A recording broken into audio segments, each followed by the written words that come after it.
Hello, I'm Toycat, and what will be in the next big Minecraft update or 1.21? A lot of people would answer this with an end update, an inventory one, or even one for this giant underground portal, but I think that's substituting the question with what would you like to see, and although I think that's an interesting one to answer, I'd much rather get analytical and question what we're actually going to see, which is a little bit harder, but we'll be doing so in 3 parts today. The first is things we know for sure about 1.21 so far, the second are things that are likely based on, previous updates, and then finally we'll have what I would like to see in 1.21, the fun speculation zone that everyone wants to know. But let's go straight into the first one. By the way, like this video if you do like it, subscribe if you're new around here, and let's talk about what we know about the update so far, because outside of the big announcement, which is coming on Sunday, it'll be live streamed at Minecraft Live, including right here on this channel. Minecraft is referring to it as an update on the horizon, and inside this update on the horizon, there is going to be a mob which we are voting on as a community, an armadillo, a crab, or a penguin. Technically, that doesn't need to be tied to the updates, and in previous years they have separated it, but for the last few, to try and show that they care about democracy, when we vote for a mob, they put it in the next big update, which is 1.21. And so when is 1.21 alongside that new mob and all the rest of the features coming out?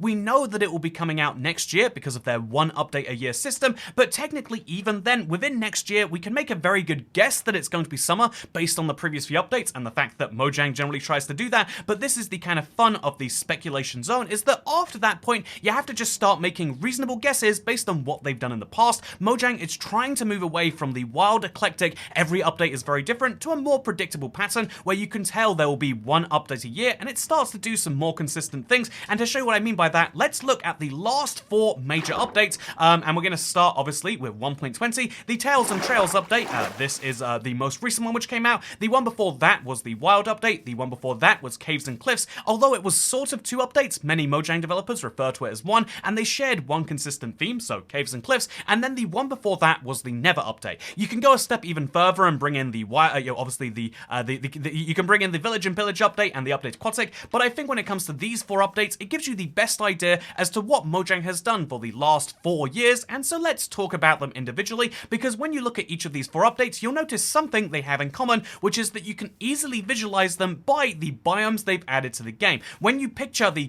Tales and Trails update, some people are picturing the archaeology, some people are picturing this big green dinosaur we all voted to add to the game for some reason, and then some people, the majority I would say, are picturing the cherry blossom biome with its beautiful new pink trees. This little effect right here single-handedly sells many people on the update, and the same is true, interestingly enough, for the Wild update. It did bring in many brand new features, but everyone always pictures it, not even with the Deep Dark and the Warden and that whole giant portal debacle, which we'll of course get into later, but instead they picture it with the mangrove swamp and its big nude, I guess not very big, but it brings in the frogs and all of the other things which we voted on previously, and then of course the alley from the previous year. But how is he holding a totem in there? That is very, very wild there. Anyway, with that said, yeah, this is what people picture when they picture the Wild update, and then when they picture Caves and Cliffs, you start to picture one of those brand new cave biomes, or maybe one of those brand new mountainous biomes. And then finally, we've got the Never update, where of course you're looking directly at the Crimson Hyphae, the Warped Hyphae, and although there are 4 other, there's 4 brand new biomes in the Never, I think these are the 2 ones which are most striking to people, and all of the new Never mobs certainly help too. Looking at these 4 updates in a nutshell that Adorable Ho has made us right here, gives you a really good feel as to what people imagine when they look at an update, but also what the key signature features are, because that is how they've done so, and therefore we can look at all of these updates and look at the things they have in common. One of these is wood. 1.20 brought in 2 brand new types of wood, 1.16 brought in 2 brand new types of wood, 1.19 brought in 1, and although the Caves and Cliffs didn't actually bring in a new type of wood, it did bring in a new type of tree that just inexplicably didn't have a new type of wood. But still, a new type of wood is something Mojang has realized is fairly easy in the grand scheme of things to make. I mean, it's a whole bunch of brand new blocks that you have to texture, you have to find a new way to put the tree in the world, but also is one which gives players so many new things that they can build. Again, if you make a new block from scratch, like the frog light, that gives you 3 brand new blocks. If you make a brand new set of wood, that gives you more like 23, and so it is a very, very, very big difference. The other thing that we'll start to notice is that each of these updates has its own music disc. Pick Step was great. It was our first non-C418 song that really hit it out of the park. Other Side is also pretty darn great, and then also you can say that Relic is a wonderful new addition to the game. I love looking at these new music discs, and I think it's fair to say a new music disc is is on the horizon, just based on these last 4 updates, each having one. Also, Minecraft is going really big on their music recently, something I love to see them doing. They're making a bunch of new remixes, and I love to see it. Also, each of these updates has brought in new mobs. In my mind, every update brings in at least one mob, but looking at the last 4, the smallest was 1.20, with just the Sniffer and the Camel. Interestingly, 1.19 technically had 4. I'm going to count this as 3. The Frog, the Ally, the Warden, and then, you know, the Baby Frog, but it's a separate mob. But then the 1.17 update also brought in 3, whereas 1.16 brought in 5. Although one of these came in a sub-update later. The point is to say that 3 to 4 mobs, and sometimes even 5 mobs, is the standard now, and so you can expect, even if it's a small update, to receive at least one brand new mob on top of the one that we're voting to add to the game. And so we could see a penguin, we could see a, you know, like an armadillo, whatever it is that we're seeing, we're going to see that on top of some brand new mob that Mojang is going to make tie into the theme of the update. Very, very interesting, if you ask me. You can also see that every one of these updates has a brand new or updated biome, and so it's very, very fun to look at the mangrove swamp, the caves and cliffs. I think this is a mix between caves and cliffs right here. The new nether biomes and the new cave biomes. All of these things are pointing to what we can fairly, you know, look at fairly certainly as being in this update. We can predict that this update will have features. And more seriously, we can predict that looking at Minecraft 1.21, there is one thing that we can be certain of: a new biome with a new mob, and even likely a brand new type of wood is likely. Does this mean that it's not going to be an end update? No. What this does mean is that Mojang is trying to update the game as giant mechanics. They did the update Aquatic for the entire ocean, then they did Village and Pillage for the entire village trading system, then the Never update. Also, are there upside down frogs under there? How did you even do this? I really, but sorry, this video, I've got to stay on track. Mojang is slowly trying to update the entire game, and after those first 3 big pushes into major gameplay mechanics, indeed Caves and Cliffs was the most ambitious yet, the last couple are more content with just taking 1 or 2 overworld biomes and massively changing them, either by adding a brand new variant, like you could see with perhaps the bamboo and the bamboo jungles, or like you could see with the swamp and the mangrove swamp, or indeed the meadow and the cherry grove blossom, updating biomes by adding smaller sub-biomes and making those original biomes more exciting, all while adding new life to the game with new mobs, all while making sure that players who build feel like they're getting something from it, both in terms of a pretty new biome experience. Look at it, you can tell immediately which updates these are just from the tree that they have, and one of the ways to do that is with a brand new type of wood. These are the 3 things that you can be most certain about. To go into a bit more of a stretch, you could say that, like, well, every one of these updates tends to have some brand new headlining feature, and so you can't actually just headline the biome. That's the thing people think about,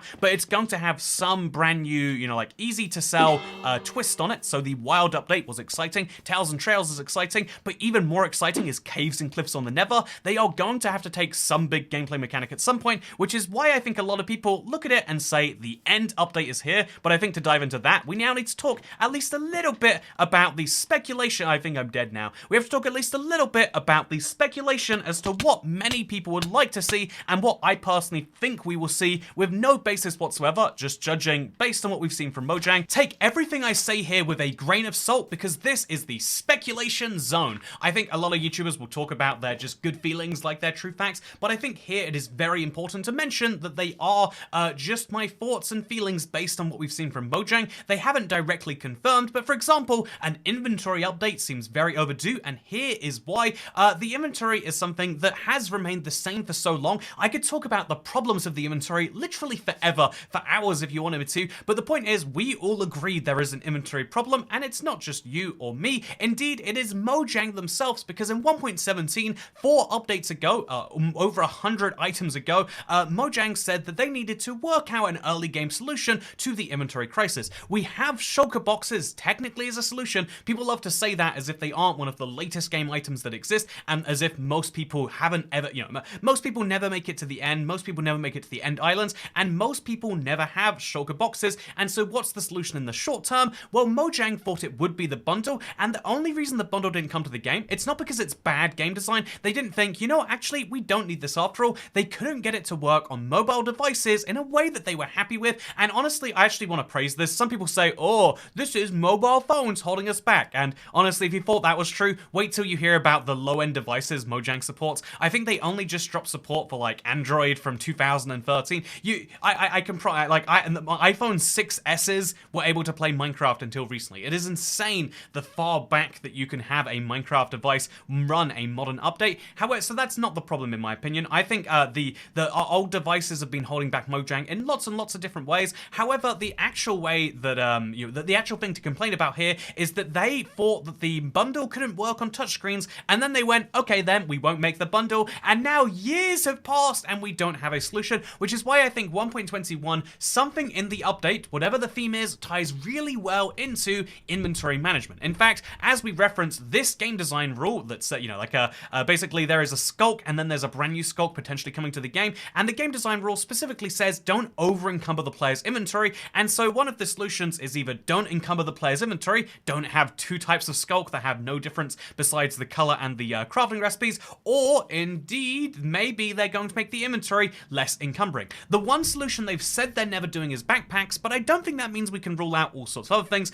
I think that what is potentially likely is having some form of an end update, making the shulker box even better in the long run, but I think the shulker box is a good medium-term solution for inventory, but we're kind of lacking the really early game, and I would say, honestly, it'd be nice to have an even later game. We know it's not backpacks, we know it's not bundles, we know it's not shulker boxes. What could it be? I think you need to just have a way to take non-stackable items and combine those together. The bundle worked by having 64 blocks in a stack, and they can be from any different combination of things. What if instead of it being 64 blocks, you could have a tool bag, for example? What if you could have a weapon bag or an arrow bag, whatever it needs to be? Having different things that can combine together would be really handy. Having my bucket, my flint and steel, my shears, and maybe even a fishing rod all combined into one slot would allow me to actually hold all four of those things. Right now I don't have a fishing rod, and also it would take up 3 less slots than I currently have 5 non-stackable items come into one slot, and still it makes more sense logically than, for instance, golden apple stuff, but also you could do so much more. So I think the tool bag is a great example. I would love to talk more about the inventory update, but this video, I'm going to try and stay somewhat focused and say other predictions. The end is something that Mojang has been wanting to update forever. It is a very good theory for a theme. I would love to see it regardless,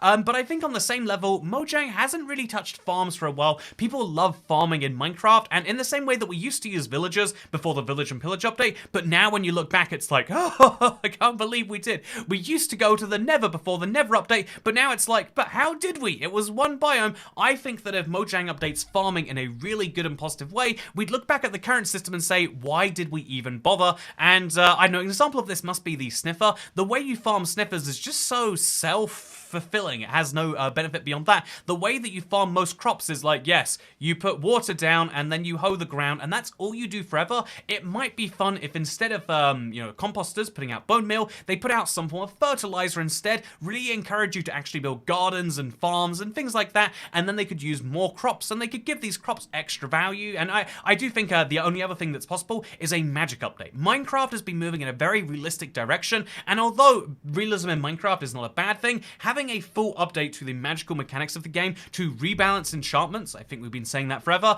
but also rebalance potions and maybe even add other forms of magic. This could be a fun way to give the fantasy back to Minecraft and make it so that there's less hassle of the game. I think one of the biggest problems that Mojang has with adding features that are not realistic, like sharks that you could kill or whatever, is that people would complain, oh my god, my son decided to kill my shark. Make the game more fun and fantasy, and then you're not as limited in what you have to add. I don't know for sure though. Again, they talk about endangered animals a lot. Maybe they like the idea of teaching people about calcite or about the endangerment of bees or about, camels and how they work, for example. I don't know for sure, but that is the third thing that I would say is likely. Anyway, this has been a little bit of speculation zone. To come out of it briefly, I do have to say I am excited for 1.21, whatever it is. It is going to be announced next Sunday, and I will be telling you about it here on this channel. As soon as the Minecraft Live ends, I usually be doing something about that. I don't know for sure what that's going going to be like this year. But I've mentioned previously, a lot of things will be kind of cancelled and moved around the channel